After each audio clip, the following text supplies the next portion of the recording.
Muy bien, damos inicio a nuestra primera conferencia con Hernando Muñoz Sánchez, activista social y político en temas de derechos humanos, género y diversidad sexual, hace de la Junta Directiva de Colombia Diversa. Profesor de planta de la Universidad de Antioquia, actualmente vicedecano de la Facultad de Ciencias Sociales y Humanas, Hernando Muñoz es licenciado en Administración y Supervisión Educativa de la Universidad de La Sabana en Bogotá. Trabajador social de la Universidad Pontificia Bolivariana, especialista en trabajo social familiar de la Universidad Pontificia Bolivariana, especialista en investigación social de la Universidad de Antioquia, magíster en cooperación y desarrollo de la Universidad de Barcelona, España, y doctor en perspectiva de género de las ciencias sociales de la Universidad Complutense de Madrid. Ha participado como conferencista y experto invitado en temas relacionados con la investigación social, la familia, el género y la diversidad sexual en diferentes eventos y proyectos nacionales e internacionales. Consultor de la UNESCO en temas de bullying homofóbico. Ha sido consultor sobre políticas públicas de familia. Ha participado en varias investigaciones relacionadas fundamentalmente con los temas de familia, sociedad y cultura. En 2012 recibió la Orden al Mérito Don Juan del Corral Grado Oro, otorgada por el Consenso de Medellín. Reconocimiento por la destacada labor en defensa de los derechos humanos y su gran liderazgo social en la ciudad. En 2012, reconocimiento por la labor en defensa de los derechos de la población LGBTI y el trabajo hacia una política pública de familia en Medellín.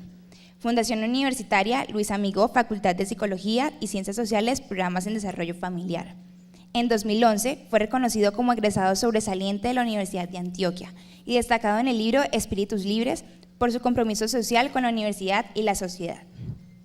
En 2010, Centro Colombo Americano de Medellín, reconocimiento por el aporte académico a los seminarios de ciclo de Cine Rosa, en marco de celebración de los 10 años del ciclo del cine. Recibió beca por cursar maestría de la Agencia Española de Cooperación en 2001 para estudiar de la Universidad de Barcelona. Demos por favor un fuerte aplauso a Hernando Muñoz Sánchez. Muy buenos días, vamos a aprovechar el tiempo mientras que arreglan el tema. Qué alegría estar aquí, qué alegría estar en Cali, qué bueno estar en una universidad. Yo soy universitario de cepa, de nacimiento, de todo. Y me encanta poder venir a una universidad y poder hacer el trabajo que es conversar, que es poner temas en el debate público, que es poder mirarnos a la cara y reconocernos, y en eso yo creo que hace parte de lo que podemos llamar procesos de paz en este país, mirarnos a la cara y reconocernos.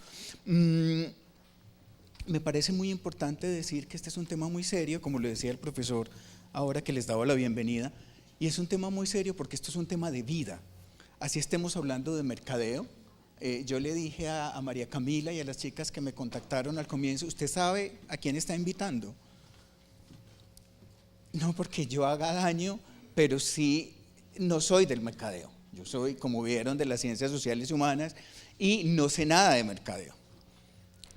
Entonces les dije, ustedes saben, porque yo sí voy a hablar y voy a investigar unas cositas, pero también voy a tratar temas de derechos humanos. Esa es mi parte y creo que esa es mi función en la vida y creo que es lo que me corresponde hacer en un espacio y en una oportunidad como estas. Yo he llamado la conferencia Consumo en Rosa, Derechos en Negro o Derechos en Rojo, si hablamos en términos contables. Y me parece muy importante que el consumo en rosa se esté dando, pero tenemos otra parte de esa fotografía que son los derechos en este país y en este mundo. Y yo no sé si ustedes saben que hoy, por ser una persona LGBT, se asesinan en muchos países. Y no sé si ustedes saben que en Colombia y en Cali hay asesinatos solo por el hecho de ser una persona homosexual. Es lo que hemos llamado crímenes de odio, o por ser una persona lesbiana, los crímenes por prejuicios o por ser una persona transgenerista.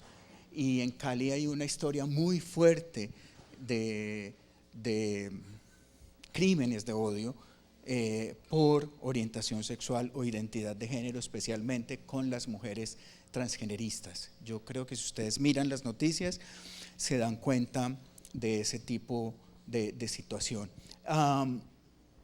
Les agradezco mucho a los estudiantes y a las estudiantes por su trabajo, ellos están súper nerviosos, yo creo que todo está saliendo muy bien, al profesor y a la universidad por tratar este tema. Yo creo que vale la pena que hablemos hoy y seguramente que vamos a aprender, y yo voy a aprender mucho hoy del tema también de mercadeo y del tema de lo que ustedes me pueden enseñar, pero yo también quisiera enseñarles esto cómo funciona. Si alguien me ayuda.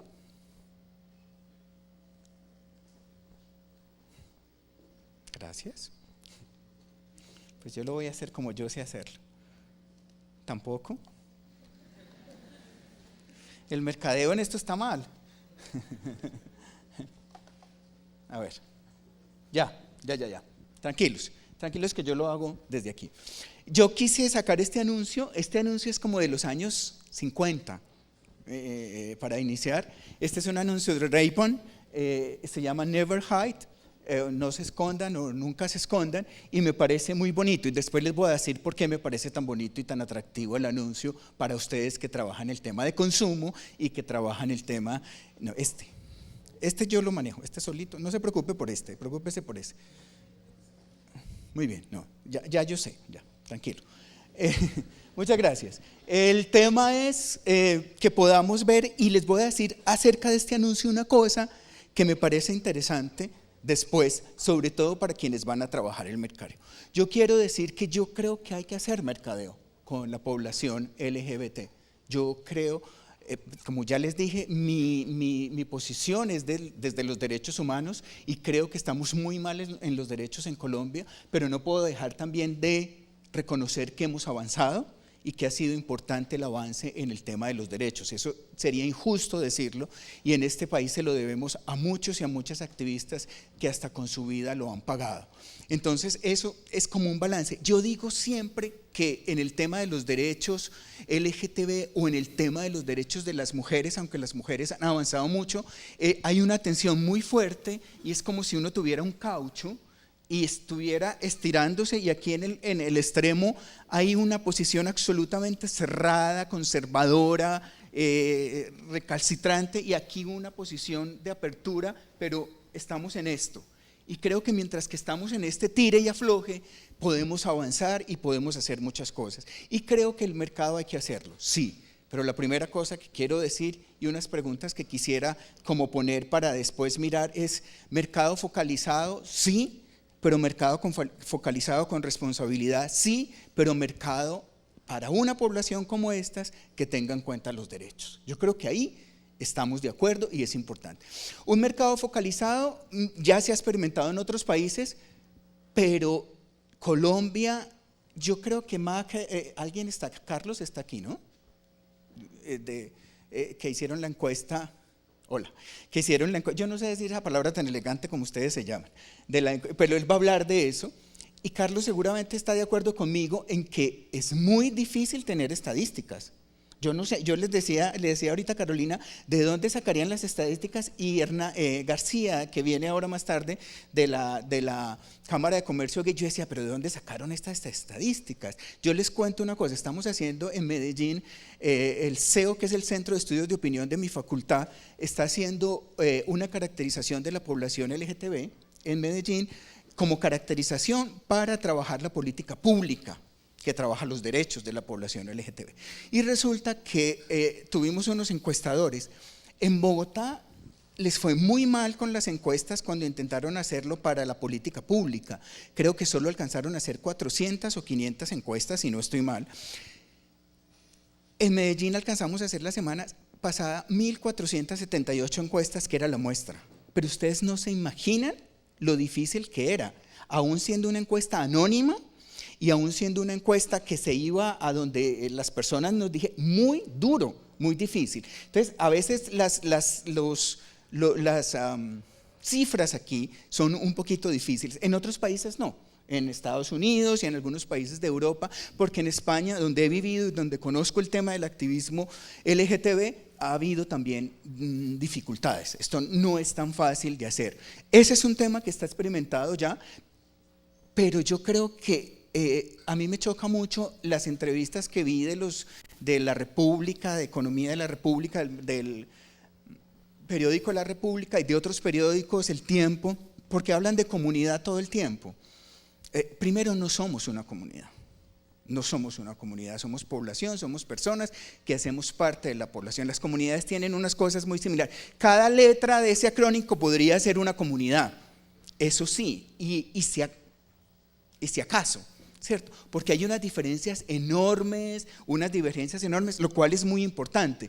Pero yo creo que aquí hay que empezar a hacer, si todos recibimos o percibimos lo mismo, yo no creo. Hay un sector que es para el mercado, que debe estar muy enfocado y focalizado. Eso es una cosa que estoy dejando ahí para irla discutiendo. Yo creo que hay un mercado que tiene que ser focalizado al cliente, pero aquí no existen los censos.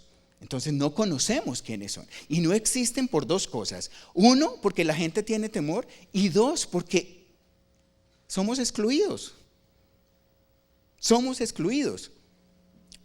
Colombia Diversa, hemos intentado que en el censo pongan el tema de orientación sexual o identidad de género y no hemos podido con el DANE.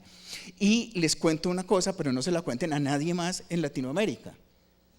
No, por favor, la gente cuando uno va a preguntarle si quiere ser mencionado, dice que no. Es decir, el DANE se ha abierto un poquito más. ¿Por qué? Porque los censos van a las familias y muchas personas no quieren identificar su orientación sexual en sus familias. Entonces, si usted llega y dice cuántos hombres, cuántas mujeres, cuántos hombres con orientación sexual, heterosexual, homosexual, bisexual, la gente no va a decir eso. Entonces ahí hay un asunto que es muy importante. Realmente no existen sexos y a mí me parece que lo básico, y ustedes lo saben, para conocer una población es tener una línea de base. Y una línea de base que nos diga más o menos quiénes son. Ustedes sacaron unas cosas interesantes en sus conclusiones de la encuesta, pero yo veo que ahí hay unas cosas que son unos tesos de haberlas sacado ahí, porque yo no sé cómo se llegó a eso si no hay unos censos, digamos, oficiales, y Carlos seguramente nos va a contar eso. El mercado focalizado, ¿para quiénes en este caso? Y yo me atrevería a decir que hoy en Colombia para hombres gays. Y los mercaderistas y quienes están van a saber, las mujeres lesbianas sí, en uno o en dos espacios, en el tema por ejemplo de las comunicaciones, del internet. No sé si Carolina va a tener más frente a eso, seguramente ella nos va a contar, pero hay una cosa muy focalizada, frente a hombres gays, pregunto, y frente a hombres que tienen un nivel de ingreso más o menos importante. Cuando yo no sé si aquí hay activistas de la ciudad, hoy no puedo reconocer unas caras. Cuando yo puse en el Facebook que venía para acá y que venía esta charla, me llovieron lluvias de críticas. Porque ¿cómo así que se presta para ir a una cosa de estas cuando trabaja el tema de los derechos? Es que aquí es que yo lo tengo que trabajar, no en otro lado. No en otro lado.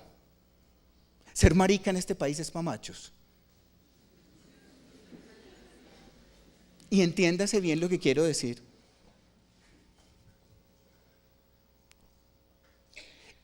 Suena chiste, pero es el chiste más serio que yo puedo decir en la vida.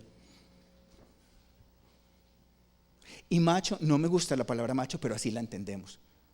Ser una persona L, G, B o T en este país es para valientes. Aquí es muy fácil que por lo que conocemos como intolerancia, yo no uso la palabra intolerancia, nos asesinen por cualquier cosa. Hoy, yo le decía a alguien que me entrevistó el martes, un profesor de Brasil de la Universidad de Pernambuco, y yo le decía, hoy en Colombia, por lo menos en Medellín, el insulto no es HP, ni su madre, sino maricón.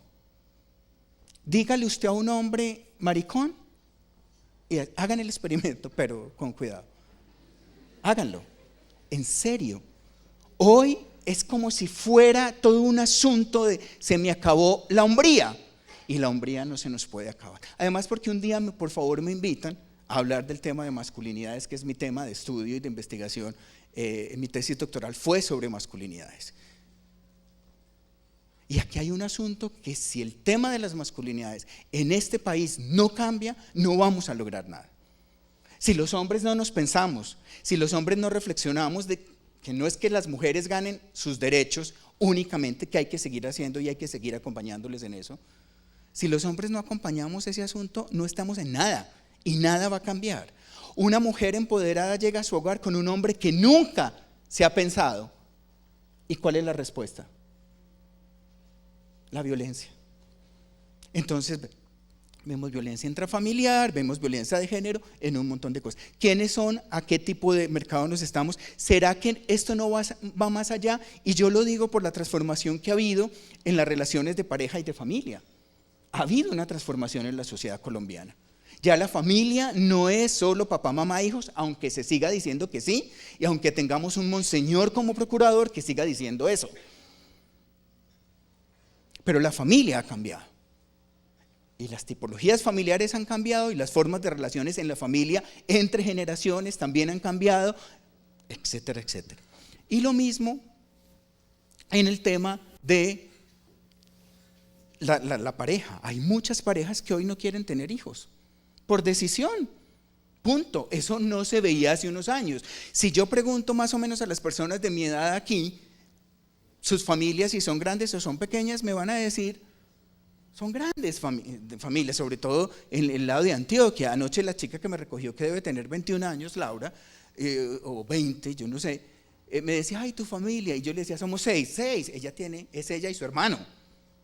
Es decir, las familias han cambiado en los números, en las decisiones, en si quieren o no tener hijos, y no es porque no puedan, es sencillamente porque no quieren, y está. Y yo creo que el tema que también tiene que ver con las masculinidades, del tema metrosexual y de las posibilidades, también ha cambiado. Yo no veo solo hombres gays comprando en Zara, yo no veo solo hombres gays comprando en Mango o en los lugares que han llegado norteamericanos, estadounidenses a Bogotá, en el Titán, en el centro Titán, que hay Gap y todos estos, porque es más, una marca como Arturo Calle le tocó cambiar su diseño.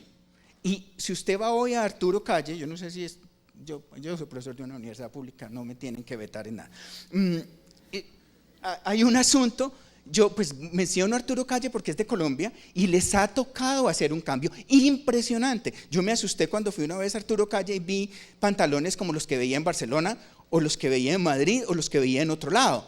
Es decir, ya no eran los pantalones anchos de los señores y ya los sacos eran más tallados. Pues, qué interesante, los colores. Yo creo que les ha tocado y hay que pensar en eso. ¿Será solo para el mercado gay, por ejemplo, el mercado de la ropa? ¿O será que es que hay una apertura mucho más amplia para el tema de una población, permítame decirlo así, más metrosexual, más amplia en sus gustos?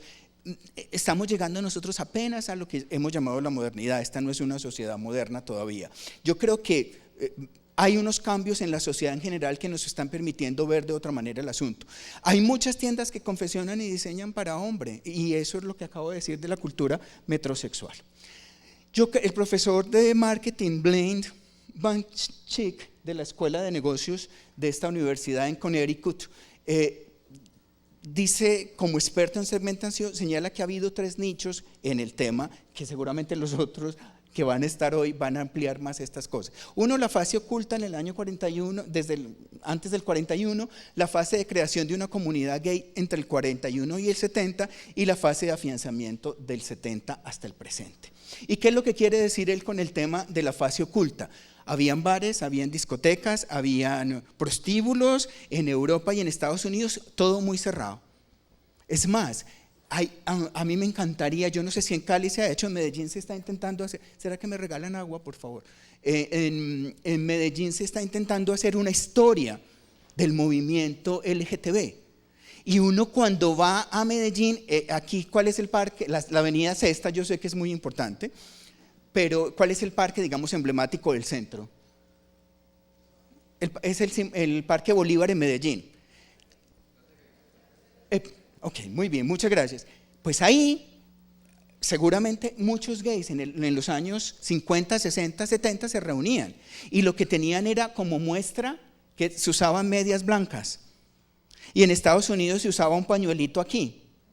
para saber. Hay toda una serie de simbolismos porque nos tocaba estar escondidos y nos tocaba estar ocultos, y entonces eran los lugares y había como un asunto ahí, pero siempre ha existido lugares, bares y demás para la población LGTB, sobre todo para los hombres. Yo creo que las mujeres homosexuales, las mujeres lesbianas han tenido otra visión de sus relaciones y otra forma de relacionarse también con el mercado. Y luego este profesor dice que es la creación de la comunidad gay, que está entre el 41 y el 70, y es como un poco de apertura, pero hay una marca muy importante en el año 69 en Nueva York, que es el Stonewall y la pelea que hubo, que además es muy injusto con las mujeres trans, porque fueron las mujeres trans las que dan esa pelea. Habían hombres homosexuales ahí en Nueva York, en la calle Castro, en un bar que se llama Stonewall Inn, y donde ya se hartaron de que la policía persiguiera, les golpeara, no nos permitiera. Ustedes saben que hasta el año 80 en Colombia la homosexualidad era penalizada, hasta el año 80. Ayer no pude ver, pero Colombia Diversa coordinó un trabajo con la Fiscalía General de la Nación. Ahora, esto es una belleza. Sentar a hablar al fiscal y al vicefiscal de temas que tienen que ver con nosotros, eso es un avance impresionante. Y que el ministro del Interior esté allá sentado y se tenga que aguantar, hay que escuchar. Yo no estoy diciendo que todos lo tenemos, pero no puedo dejar de reconocer que ha habido avances, y lo voy a repetir muchas veces. Muchas veces. Esa pelea que se dio ahí, digamos que hace y permite decir un momentico, no nos maltraten más, vamos a salir, y desde ahí empiezan. Y desde ahí en junio empieza el famoso Día del Orgullo Gay. Entonces yo no le voy a hablar del orgullo gay porque aquí me quedo. Solo voy a decir una cosa, y es que creo en el orgullo gay en el momento que sigamos peleando los derechos. No únicamente cuando es un carnaval. Las marchas del orgullo gay no pueden seguir siendo en este país ni en ningún lado un carnaval. Y ahí sí que me llueven zapatos. No pueden ser.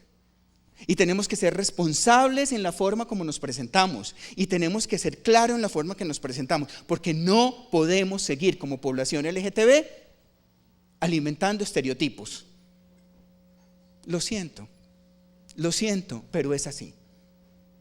La gente sale a vernos como bufones, como payasos, como cuando está el Carnaval de Río. Yo no soy un payaso, no soy un bufón, ni hago parte de ninguna compañía de samba. Soy un hombre homosexual, punto. En este país, como cualquiera de los demás. La diferencia entre los señores que hay aquí y yo, no me he puesto el maricómetro, no puedo ver además, pero supongamos que la mayoría de personas que están aquí, porque eso es la mayoría del país y de la sociedad, son heterosexuales. Pero la diferencia, señores, entre ustedes y yo es solo esa. Solo esa. De resto, tenemos más o menos lo mismo. Somos más altos, más pequeños, más grandes, más chiquitos, esas cosas. Pero eso no vale la pena. Pero en iguales, en humanidad, en derechos y en humanidad somos lo mismo. Y en ese sentido creo que Stonewall lo que hace es una protesta por los derechos, y no que se vuelva un carnaval el tema. Ojo, no estoy diciendo que el carnaval no haga parte. En ciudades como Madrid, donde van más de 1 millón de personas, hay una muestra política. ¿Me la abres, por favor? Hay una muestra política muy importante, y detrás viene la fiesta. No estoy diciendo que la fiesta no esté. La fiesta puede estar, pero lo más importante es la reivindicación de los derechos y decir que todavía es una población, sobre todo las personas transgeneristas, sobre todo las mujeres. Creo que los hombres y las mujeres homosexuales hemos ganado demasiadas cosas. Y la fase de afianzamiento, que se dice que es después del 70 hasta el presente, y yo creo que es un tema que él menciona sobre todo en Estados Unidos, donde hay mucho más, y yo creo que en Estados Unidos ciudades grandes también, porque en ciudades pequeñas sigue habiendo discriminación, lo mismo que en Europa. En España no es lo mismo estar en Madrid o en Barcelona que estar en el sur, al lado de Sevilla o al norte, en unos lugares, son las ciudades grandes. Entonces, miremos que es que el asunto no es los gays, la apertura, no, en el tema de los derechos todavía hay mucho miedo. Y eso afecta al mercado. Porque una de las cosas por las cuales se afecta al mercado es porque la gente no quiere que la identifiquen. Y entonces usted no puede hacer una publicidad directa. Me gusta lo de Absolute y me gusta lo del tema de Ray-Ban, precisamente porque es una cosa que no está mostrando nada especial. 2 hombres cogidos de la mano. Eso deja una cantidad de cosas a la interpretación. Pero si hay una cosa que dice, esto es para los gays y la banderita el pink market, la gente muchas veces no va, porque la apertura no es tal. La apertura no es tal. Entonces creo que tenemos que tener en cuenta. ¿Cuáles son algunos datos? Felipe Cárdenas, y voy a leer esto porque si no, ya ven que me puedo emocionar. Felipe Cárdenas de la Cámara de Comercio, que trabaja con gays de Colombia, afirmó que la institución estima que en el país hay alrededor de 5 millones de personas con orientación sexual diferente a la heterosexual. Digamos que es el 10% más o menos lo que se dice, otros dicen que 1.500.000.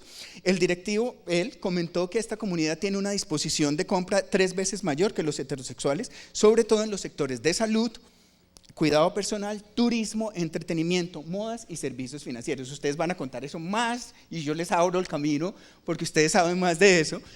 Esto es cierto, pero no todos los gays y no todos los sectores de la población LGBT. Eso es muy importante tenerlo en cuenta. Lo anterior significa que según la información desglosada de cuánto se destina la canasta familiar a estos rubros suministrada por el DANE, mientras que un hombre heterosexual está dispuesto a gastar 18.5 pesos por cada 100 pesos, un gay destina 55.6 por cada 100 a esos sectores, a la salud, al entretenimiento. Una cosa maravillosa y que yo creo que es importante es el tema del turismo. Y yo lo he vivido. No es igual estar en un hotel cualquiera que estar en un hotel dirigido a población LGTB. No es lo mismo, porque la gente quiere sentirse tranquila, no quiere sentirse señalada, no quiere sentirse mirada. Yo estuve en Cuba el año pasado en una convención de la ILGA, que es la Asociación Internacional de Gays y Lesbianas del Mundo, y fue para mí fue muy indignante entrar a un hotel maravilloso, además indignante porque es que es todo el contraste de la pobreza con una opulencia tan impresionante en Varadero. Entrar porque nos invitaron a una cena la más rococó, que yo nunca me la esperé encontrar en Cuba, en uno de los mejores hoteles, y entramos y la gente empezó a apilarse. Entonces nos hicieron como una calle de honor. Pero la calle de honor eran las burlas, eran los comentarios, porque habían chicas trans, porque habían hombres más afeminados que otros, porque había mujeres menos femeninas que otras. Y era como el tema de la burla. Yo decía, mierda, esto es como ponerse uno en el tema. Y yo creo que no es escondernos, pero a veces si uno quiere tener unas vacaciones más tranquilas, pues uno va a un lugar que le ofrezca esa tranquilidad. Además, por las prácticas que tenemos. Tan claro como eso. ¿De qué prácticas creen que les hablo? De las prácticas sexuales. Qué horror ese señor, cómo habla, no debería ser académico, llamarse académico. No, yo tengo como académico que hablar de la verdad. Tenemos prácticas sexuales donde encontramos y tenemos amantes. Eso no quiere decir ni que seamos promiscuos, ni sucios, ni malos, ni dañados, ni pervertidos. Entonces, si yo tengo un amante, yo quiero llevarlo con tranquilidad a mi hotel. ¿Por qué no? Eso no lo hacen los famosos políticos en el mundo entero. No hay escándalos cada ratico a otro nivel con mujeres. No sé si estoy siendo demasiado amplio y demasiado open mind, pero esa es la verdad. Esto es muy importante, pero ¿quiénes y cuántos? Y yo sí creo que hay una cosa muy importante y es que las personas, yo creo que es tan duro estar en esta posición en un país como Colombia, que hay un tema muy fuerte de yo quiero salir adelante, como nos dicen los papás y las mamás, ¿cierto? Entonces la gente se esfuerza por estudiar, por hacer otras cosas. Yo creo que sí, pero no es todo el segmento, y esto sí es comprobado. En México, sobre todo, que se han hecho varias cosas, en Argentina mucho se ha hecho, y en Cuba también, frente al mercado LGTB. Este señor Cárdenas también dice que se debe a que las familias compuestas por personas del mismo sexo, parejas o familias del mismo sexo, que dice que están alrededor de 500,000. Yo quería preguntarle a Felipe de dónde saca estas cifras, porque es importante saberlo. Se rigen bajo el modelo económico estadounidense del DINC. ¿Qué es el DINC? Donde hay un doble ingreso y no hay niños. Y es verdad, la mayoría de las personas LGTB no tienen niños, aunque se quiera tener hoy, y tenemos el derecho de tenerlos y tenemos la capacidad de tenerlos, y qué bueno que se haga para quienes quieren ser padres. El DINC es lo que se ha llamado el Double Income No Kids, ¿cierto? O sea, la idea de, claro, hay más oportunidad porque los heterosexuales, hombres y mujeres, tienen que pagar universidad. Yo no sé cómo hacen los papás de los que estudian acá. ¿Cuánto se paga un semestre aquí? Cuéntenme. Yo les cuento, en la Universidad de Antioquia el 93% paga 1,000 pesos. Cuéntenme. 5 millones, 6 millones, 8 millones. Y si tiene 3 hijos, y si tiene 2 hijos, pues es mucho más difícil, ¿cierto? Los papás tienen que tener otras posibilidades. César Caballero, que trabaja con cifras y conceptos y fue director del DANE, comentó que no hay una fórmula para determinar realmente, y esto es verdad, cuánto representan los gays a la economía colombiana, pero dice que no puede ser inferior al 10%. Es decir, hay un tema muy importante que se da ahí y debe ser. También Cárdenas decía, que viene esta tarde, que los gays viajan en promedio 3 veces por año, y eso es verdad. Eso es verdad. El tema del turismo, uno va a México hoy y uno encuentra una población inmensa de mexicanos en otras ciudades, pero una población inmensa de latinoamericanos, porque México es una ciudad que se ha abierto también muchísimo al tema LGTB. La situación es similar en México y hay unos datos ahí. Yo voy a correr porque yo quiero centrarme en otra cosa. Este hombre de Chile dice que también es muy importante, que estima que alrededor del 7% de la población que tiene una preferencia sexual o una orientación sexual homosexual o bisexual tienen mayor disposición que el heterosexual, lo mismo por el DINC. En ese país pues las cifras son un poquito más altas en cuanto a los gastos, y hay otros datos ahí que a ustedes les van a quedar. Argentina, desde hace muchos años, ustedes saben, el país que más tiene derechos hoy para la población LGTB es Argentina. Aún por encima de Estados Unidos, algunos estados de Estados Unidos, y aún por encima de varios países de Europa. Hoy es Argentina quien nos lleva. Yo creo que es muy importante tener en cuenta que eso se da en un sector de los gays, no en todos los sectores. Yo voy a ser pesado en eso. Aquí está una gráfica que demuestra más o menos las cifras que yo les di. Pero eso es bonito, eso está bien, pero ¿quiénes somos de verdad? ¿En dónde estamos y qué podemos hacer? ¿Quién es de verdad la población LGTB? Y aquí voy a hablar del grueso. Básicamente decir que hay unas definiciones claves. LGTB se utiliza habitualmente por las organizaciones que trabajamos en derechos humanos o por los activistas para referirnos a las personas con orientación sexual, homosexual, bisexual o una identidad de género diversa, y son las primeras 4 letras. Yo no quisiera que nos llamáramos LGTB. A mí me dicen, usted profesor, ¿qué es LGTB? Ojalá fuera LGTB. Lesbiana, chévere. Gay, chévere. Bisexual, rico. Y trans, para poder hacer un performance, ¿cierto? No, yo no soy LGTB, soy alguna cosita de esas. Una nomás, si acaso. Y además estamos confundidos.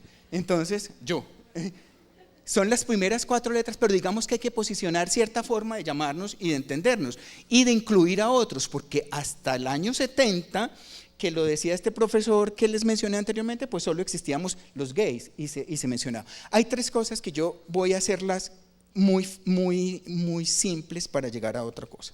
Hay 3 cosas que ustedes tienen que tener en cuenta. Uno, ustedes tienen que conocer quién es la población de verdad, a quiénes se van a dirigir, con quiénes van a estar y qué van a hacer. Y hay 3 cosas: el sexo, la orientación sexual, el género, 4, y la identidad de género, que son importantes. Sexo, y voy a hacerlo rápido, se refiere al tema de lo biológico. El sexo tiene que ver básicamente con el sistema de los aspectos asociados a lo cromosómico, a lo hormonal, a lo anatómico. Y entonces en ese caso hay machos, hembras e intersexuales. Ustedes no me han visto mencionar LGTBI. Yo creo que las personas intersexuales tienen otra situación. Y no es un tema donde estén en este grupo con el tema de su identidad o de su orientación. Es un tema biológico. Entonces, desde el sexo hay un tema de machos, hembras e intersexuales. ¿Quiénes son las personas intersexuales? Lo que nosotros hemos llamado muchas veces hermafrodita, mal llamado. Hay por lo menos 6 formas de ser intersexual, y es absolutamente 6 formas de ser mínimo de ser intersexual. Eso lo trabajan los médicos y las personas especializadas. Y son las personas que nacen, digamos, con una indefinición en sus genitales, lo que se ve, y una forma sencilla de decirlo, es mucho más complejo. El género que tiene que ver con una construcción social que se da en un conjunto de tareas, de roles, de comportamientos, de emociones, de espacios, de actitudes y aptitudes que nos dicen usted es hombre o usted es mujer. Es decir, nos sacan de ahí, nos hacen así, y si nos ven un pene, somos hombres, y si nos ven una vagina, somos mujeres, lo demás no importa. Y para eso la cultura ha construido una serie de dispositivos y de asuntos y de tareas con las cuales tenemos que estar, que son muy rígidas. Las personas trans se han ido sobre eso y han dicho un momentico, lo que, como ellas lo dicen, no importa lo que está entre las piernas, lo que importa es mi identidad. Y ahí voy al tema de la identidad. Yo no soy hombre o mujer por mis genitales. Yo soy hombre o mujer por esa definición íntima que yo tengo de ser hombre o de ser mujer. Puede haber muchas personas en un cuerpo masculino que se dejen nombrar María, que les guste que la llamen así, que actúen como actuarían según el género de una mujer, y lo hacen, pero están todavía en un cuerpo masculino porque quieren, como una forma de irreverencia, o porque sencillamente no tienen los servicios de salud necesarios para hacer lo que se llama una reasignación de sexo. Esa es la palabra y la expresión técnica. Las personas transgeneristas han hecho un cambio ahí. Sexo, género, identidad de género es esa asociación íntima, no importa el cuerpo que ustedes vean, es como la persona íntimamente se define y es y se describe. Y la orientación sexual que se vincula con la atracción física y o afectiva hacia el sexo opuesto o hacia ambos sexos. Esa es la orientación sexual. Ser lesbiana no es una orientación sexual, ser gay no es una orientación sexual, ni ser trans.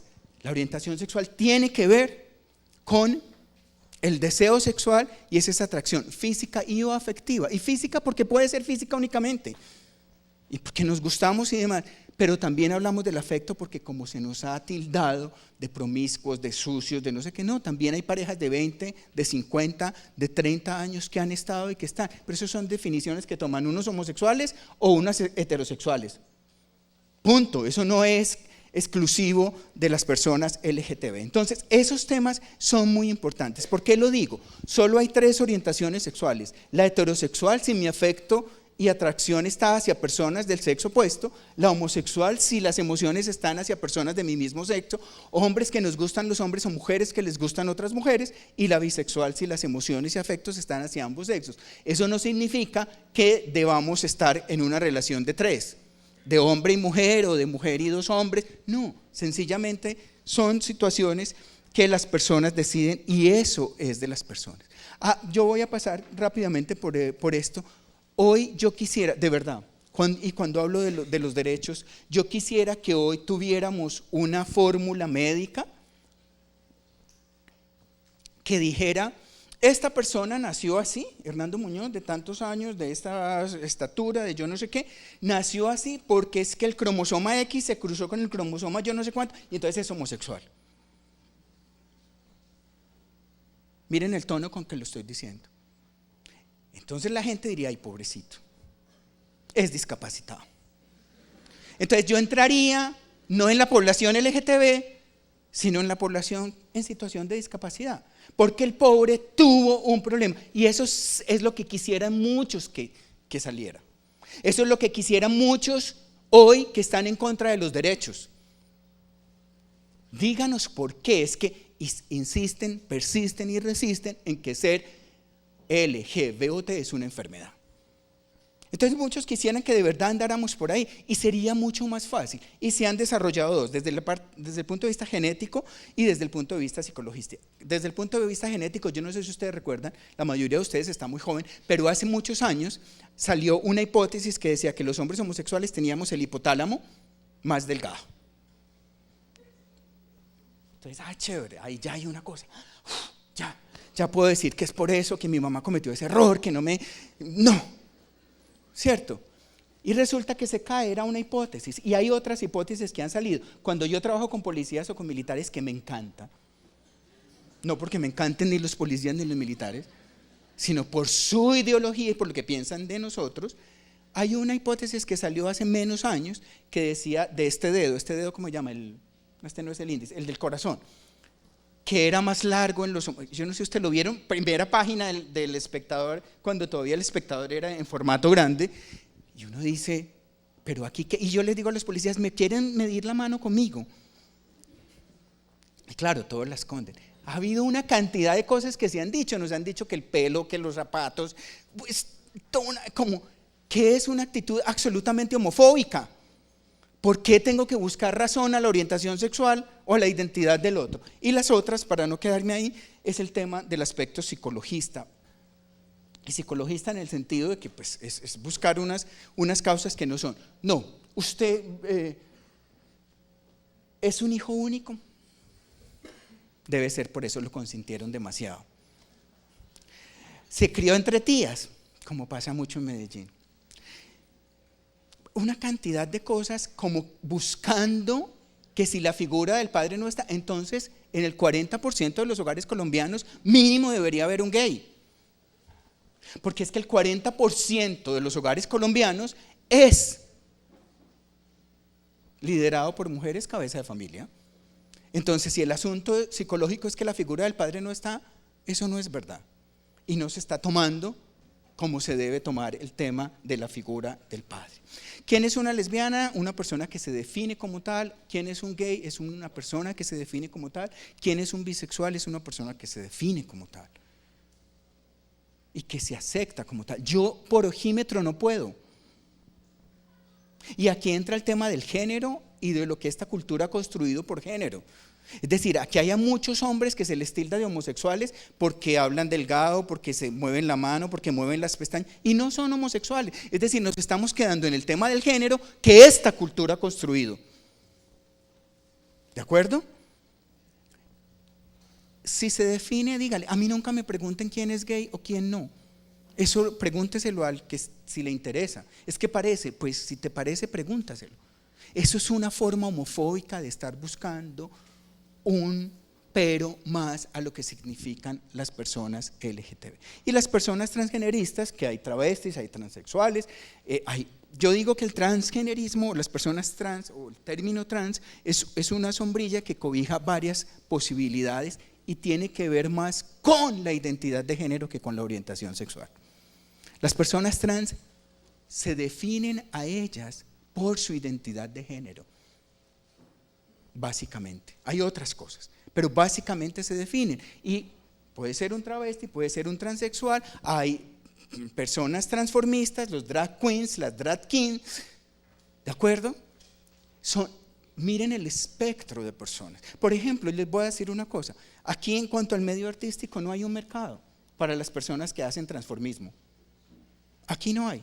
Uno va a Nueva York y encuentra unas calles que tienen los zapatos, lo necesario para estas personas trans. En estos días salió una mujer en Bogotá que trabaja en el barrio Restrepo, que es donde hacen zapatos, y dice que gran parte de sus clientes, ella nunca lo pensó, ella lo que pensó es que iba a hacer zapatos, digamos a la medida, o zapatos por encargo. Y dice que la gran mayoría de sus clientas son mujeres trans, porque no tienen la posibilidad de tener unos zapatos que están. Entonces ella mostró, lo hace con todo el respeto, y ese es un mercado que está ahí. El tema del transformismo, y no necesariamente los transformistas tienen que ser homosexuales o bisexuales, muchos de ellos son heterosexuales. Yo quiero decirles que el tema de lo drag, del transformismo, de las transgeneristas y los transgeneristas como tal, porque hay transgenerismo de hombre a mujer y de mujer a hombre. Quizás aquí no conocemos tanto el tema de mujer a hombre, pero ya cada vez hay más. En Bogotá hay 2 o 3 grupos de hombres trans que están y que están. Yo tengo que saber y tengo que conocer y tengo que saber cuáles son sus necesidades. Yo voy terminando con unos datos que me parecen importantes. Es que una cosa es el mercado, una cosa es chévere, una cosa es el asunto del show, que a mí me molesta terriblemente, que digan, es que yo tengo amigos gays y esto es una berraquera. Pues no, yo no soy el más querido de los gays. Por ejemplo, yo no soy, ni sé hacer trenzas, ni moños, ni sé combinar. O sea, es como nos ponen ahí y es horrible. Cuando también vivimos estas experiencias de violencia en un país como este, doble moralista. La violencia contra lesbianas, gays, bisexuales y personas trans tiene un rostro de exclusión y de discriminación, en especial por los estereotipos negativos hacia la orientación sexual y la identidad de género, en términos de homicidios, en términos de violencia policial. El último informe de Colombia Diversa, búsquenlo en la página de Colombia Diversa, a quienes les interesen los derechos humanos, tiene un informe policial brutal de la violencia policial que existe frente a las personas LGTB, sobre todo en contra de las mujeres trans, el tema de las amenazas y los panfletos y demás. Pero cuando tenemos un presidente, un expresidente de este país, como el señor Uribe, al cual muchos piensan que es un mesías y le rezan, y el señor Uribe dice, a mí no me venga a hablar con esa voz de marica, que lo dijo refiriéndose a los guerrilleros, no me venga con esa voz afeminada. Es él el que lo dice. Eso es lo que el investigador Didier Eribon, francés, llama el contagio de la homofobia y el horizonte de la homofobia. Si lo dice el cura, si lo dice mi papá, si lo dice el maestro o la maestra de clase. Y ahí es donde yo me he vuelto muy rayado, les cuento, con el tema del trabajo de la homofobia en la escuela. Si no es en la escuela que se hace un trabajo para transformar el tema de la inclusión, no vamos a ganar. No vamos a ganar, es desde ahí. Pero si el maestro mismo se asusta, ahí hay un problema.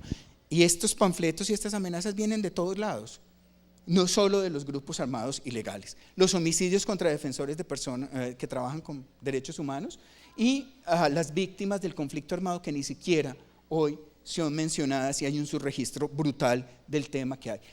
Yo creo que frente al mercado, ustedes no pueden desconocer estas realidades. Y estas realidades de personas que aún tengan el dinero, muchas veces no salen, porque no son aceptadas socialmente. Que aún tengan la forma, no salen, porque no son aceptadas socialmente, porque creen que se les va a burlar. Es más, muchos gays y lesbianas de clase alta no salen a los lugares porque no quieren verse con otro que los salude, porque es que también hay muchos que tienen miedo. Yo no sé si a ustedes les pasa, por favor no me digan quiénes son LGBT aquí, que algunas veces les da pena salir con unos amigos y que los encuentren sus papás o sus amigos, porque es que tiene mucha pluma, porque es que se le nota mucho. Yo creo que hay que ver el tema de esto. 2 ejemplos solo de esos 5 puntos que les mostré. En el año 2013 y el 2014 se registraron 149 homicidios hacia población LGTB en Colombia. Para el año 2013 se verificaron 74 homicidios en 16 departamentos del país. Al igual que en los años anteriores, en 2013 el departamento de Antioquia, mi departamento, presentó el mayor número de homicidios, seguido por el Valle del Cauca y Cundinamarca. Según los informes de Colombia Diversa, esta ha sido la tendencia desde el año 2008, con excepción del 2011, el Valle subió un poquito y hubo mayor porcentaje, pero de resto ha sido Antioquia y luego el Valle. Además, en 2013 tuvimos por primera vez un registro de homicidio de una persona en el Putumayo por orientación sexual. Estos son registros porque sabemos, porque se investigan, porque están. Y les juro que Colombia Diversa, no porque yo sea de la Junta Directiva de Colombia Diversa, es absolutamente responsable con estos registros. No hacemos registros ni vamos a decir cuando no se comprueba. O sea que hay muchos que se han quedado callados. Miren, hace poco asesinaron en Medellín a un periodista muy importante de la región. Se suicidó un periodista muy importante de la región. Y voy el domingo pasado a un almuerzo con gente de los comunicadores y me dicen, no, es que parece que no fue un asesinato, no fue un suicidio, fue un asesinato. Y entonces están haciendo, pero su familia no quiere que nada salga. Entonces muchos asesinatos por orientación sexual o identidad de género se quedan ahí. Y luego está panfletos de amenazas hacia personas LGTB. Entre el año 2010 y el 2014 se han registrado 70 amenazas contra la vida e integridad de lesbianas, gays, bisexuales. 70 es porque salen panfletos, llamadas, ¿cierto? Y se han registrado un mayor número de amenazas en el 2013 a través de panfletos que salen de las águilas negras de no sé qué, y yo me pregunto si serán las águilas negras o será muchos de nosotros que estamos aquí sentados que no aguantamos con ver la diferencia, aceptarla y respetarla. Porque ahora todo es las águilas negras, entonces no sé, es como para los cristianos que toda la culpa es de Dios.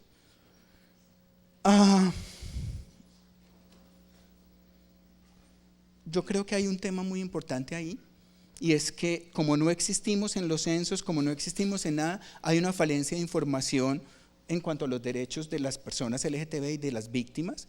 Hay unos problemas muy graves en las rutas de atención, de denuncia, de los trámites que se tienen que hacer, entonces la gente se cansa.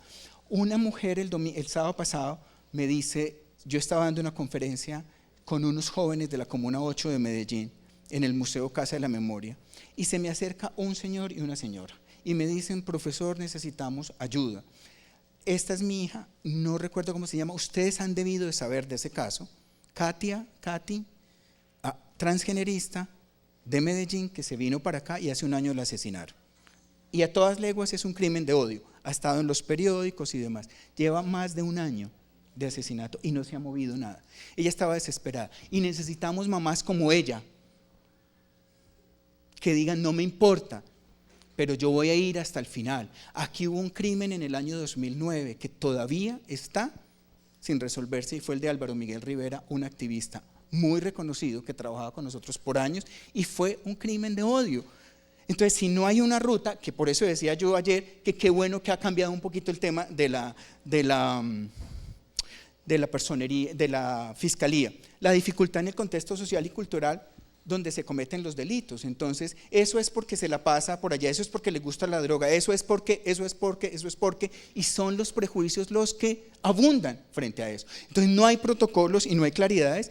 Las razones que exponen, por ejemplo, los actores armados para justificar los hechos de violencia contra las personas LGTB, pues es que son unas razones absurdas, es que no puede estar, es que los gays no pueden estar, es que las lesbianas hay que corregirlas. Hay unas cosas que uno dice, oiga, ¿y de dónde sale todo eso? De una cultura machista, patriarcal, heterosexista. Los avances de la investigación son muy lentos, ya lo decía, la falta de protección a favor de las personas por la Unidad Nacional de Víctimas, por ejemplo en caso de los defensores, la ausencia de políticas públicas. En Cali, en el Valle, no en Cali, en el Valle hay una política pública para la población LGTB, desde cuando el señor Angelino Garzón estaba y cuando no era uribista.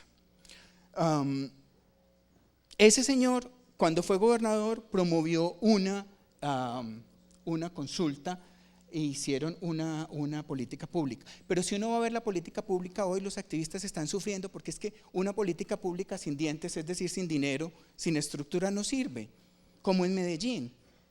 Nosotros tenemos una política pública y en el papel es divina, pero no sirve. Creo que en Bogotá ha habido un avance más claro, Pero también tengo que decir, y lo digo con toda tranquilidad, que se ha vuelto un tema de burocracia y de tener puestos en una alcaldía para muchas personas, y eso entonces también no funciona. Voy terminando para mostrarles dos cositas más. Uno, existe la homofobia, y la homofobia es eso, el miedo al otro. Y existen muchas formas de homofobia, transfobia, muchas formas de transfobia. Una es la homofobia comportamental, que va desde los delitos de odio, los crímenes de odio, los crímenes por prejuicio, hasta el chiste. Yo creo que en este país hay un programa de televisión que lleva 40 años haciendo chistes sobre negros, sobre gays, sobre pastuzos, sobre discapacitados, y nos morimos de la risa. No soy amargado, pero creo que si eso se sigue haciendo en la cultura, estamos jodidos y vamos a estar muy mal, porque es un programa de televisión que mucha gente ve, y este país estamos acostumbrados a vivir de las carencias del otro. Entonces nos parece chévere burlarnos, y si la cultura lo permite, lo hace. Estas son formas de homofobia, y formas de homofobia muy claras que se ven cada día. Voy a pasar por acá esto. La homofobia ocurre porque hay unos parámetros de género que están muy establecidos, porque no se puede esperar que los gays y lesbianas puedan tener hijos, entonces los conservadores dicen se va a acabar la especie. Ustedes ya saben todo eso. Voy a leer esto que está transcrito tal cual, porque así fue un comentario, una opinión de ese señor o señora Badulaque, cuando estaba Carlos Gaviria dando una discusión sobre las parejas del mismo sexo. El país más adelantado del mundo, claro que sí, así pasó con la antigua Roma y por eso se cayó, gobernado por maricas como el chacabrón de Obama, al fin como buen demócrata. En sí mismo este país debe desaparecer para la satisfacción de los foristas comunistas, que lo consideran la raíz de todos los males de la humanidad. Buena es a foristas maricones, que en eso sí les doy la razón. Los Estados Unidos, con el argumento de ser la democracia más perfecta del mundo, no es más que el imán que atrae a todos los delincuentes, maricas, lesbianas, asesinos, desechables, etcétera, de todas las partes y de todos los países del mundo. Jódanse por su estúpida democracia de mierda. Esto está tal cual, y es un forista del Espectador. Y hay varios que no les voy a leer, que ustedes los van a tener.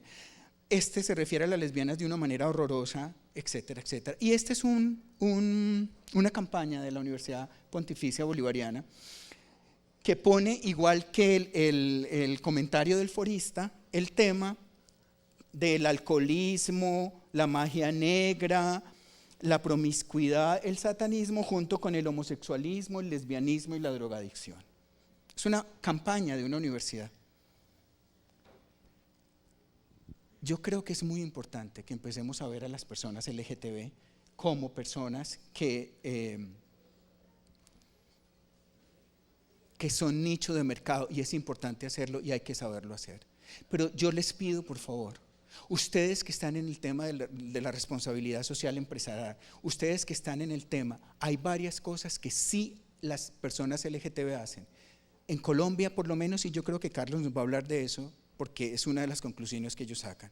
Uno sí compra un producto que va dirigido a población LGTB, sí está con una responsabilidad acompañado de una responsabilidad social hacia los derechos de las personas LGTB. Y en eso creo que estamos ganando, y en eso creo que estamos. Por favor, sí somos un nicho de mercado, pero primero tenemos que ser un nicho de derechos y ganar los derechos y el respeto y la inclusión real, no en el papel. Muchísimas gracias.